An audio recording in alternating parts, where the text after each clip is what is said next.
There's a writer out there who had absolutely no fear in killing one of the most beloved characters in his story. Hell, this character is one of the most beloved characters in video game history. There's also a live-action HBO TV version of him, and he's just as loved by the TV audience as he is by the video game community. I believe gamers are more attached to him because the first game portrays him better than season 1 of the show. And that character is Joel Miller from the Last of Us franchise. The writer and head of Naughty Dog, Neil Druckmann, had no fear of killing Joel. However, the reason it wasn't well received by the audience is that his death suffered from poor execution in the writing. Neil lost whatever crumb of credibility he had left after this. There are 3 reasons why Joel's death in The Last of Us Part 2 didn't sit well with the audience. First were the leaks. Second was the false advertising. And third was the out-of-character death. I'm not going to speak on the leaks since that was never part of Naughty Dog's plan for The Last of Us Part 2, but I will talk about the other 2 reasons which they did have control over. Imagine this, The Last of Us Part 1 was released on June 14, 2013. Everyone fell in love with Joel and Ellie's characters, their relationship, and their adventure. Then fast forward 7 years to June 19, 2020. The Last of Us Part 2 came out, and all hell broke loose. Naughty Dog made their audience wait 7 long years, fully aware of their love for Joel Miller. On top of that, they used false advertising,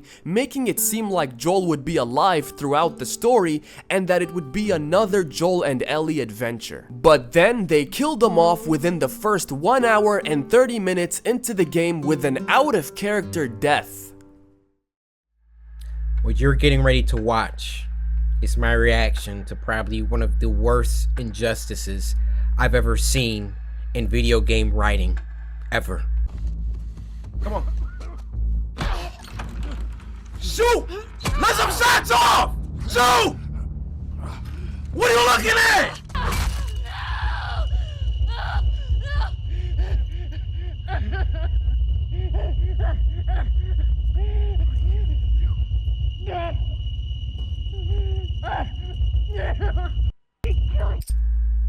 This game just started! I don't even want to play this game anymore. You don't kill off Joel in that way. No. At the beginning of the game, too. No blaze of glory. No sacrifice. If you gotta kill off a character, let's have some respect about this. And then he spit on him. Why? Why did they write that like that? He literally just saved her life. She couldn't talk to him hey, you just saved my life, so maybe you aren't as bad as I think you are. You know what I'm gonna look up after this? I'm gonna look up a Last of Us 2 trailer. I wanna see how y'all promoted this game. Cause if y'all got Joel in these trailers as if we're gonna play as him, that's fucked up. That was so fucking fast. There was no build up to that. No, just Joel, oh, boom, beat, dead, move on. What? No wonder this shit was a dumpster fire when it released. All I remember is that the Last of Us community was going at it within each other. And I didn't know why. I get it now. The Last of Us Part 1 came out in 2013. The Last of Us Part 2 came out in 2020. Imagine waiting 7 years for the character that you love to die in the beginning of the game. You think, oh, Joel and Ellie, they about to get back at it. Yes, another Joel and Ellie adventure. No, he dies in the beginning of the game. When it comes to Joel's death being out of character, an example is when Joel endangers himself to save a stranger, Abby, which ultimately leads to his horrific, disrespectful death.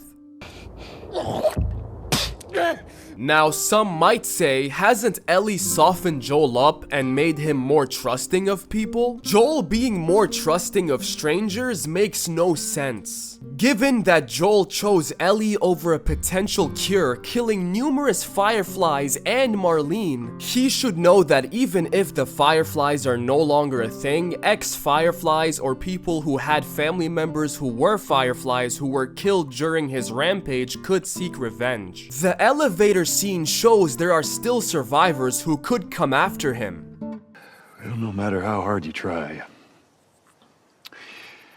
I guess you can't escape your past. That's why he should know not to risk his life to save random strangers, especially when it's established that he prioritized his and his family's survival in the first game over helping strangers. You'd expect him to be more paranoid, more cautious, and more ruthless to ensure he always protects Ellie out of love. In the first game, back when Sarah was still alive, there's a moment where Tommy wants to stop the car to help a family in need after the outbreak. Joel told him, "No, keep driving, I have to take care of mine." Let's see what they need. Who do you think you're doing? Keep driving. I got a kid, Joel. So do we. But we have room. Keep driving, Tommy.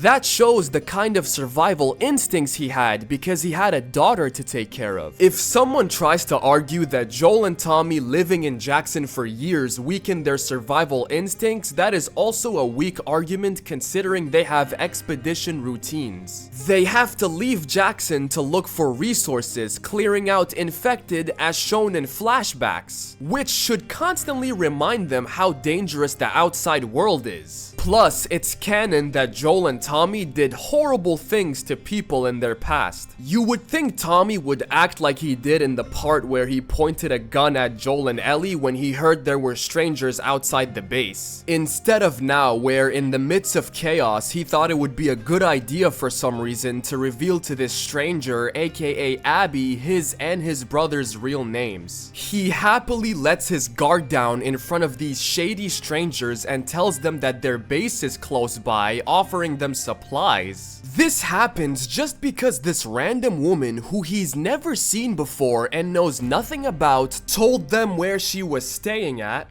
to get herself out of a dangerous situation. Tommy was written to be stupid for Joel's death to happen. He then proceeds to introduce himself using his real name a second time to the shady group of strangers, then gives the mic to Joel so he can introduce himself with his real name, which he ends up doing. This is out of character for Joel as well, in my opinion. There's this scene in the first game where Henry introduces himself and Ellie does the same. You can see Joel subtly and quickly look frustrated at Ellie for revealing her real name. I'm Henry. This is Sam. Ellie. How many are with you?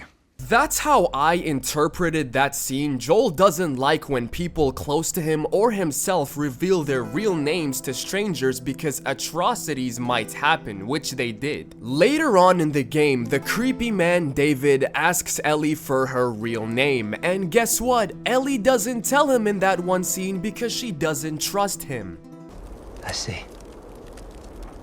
What's your name? Why? Look, I understand it's not easy to trust a couple of strangers.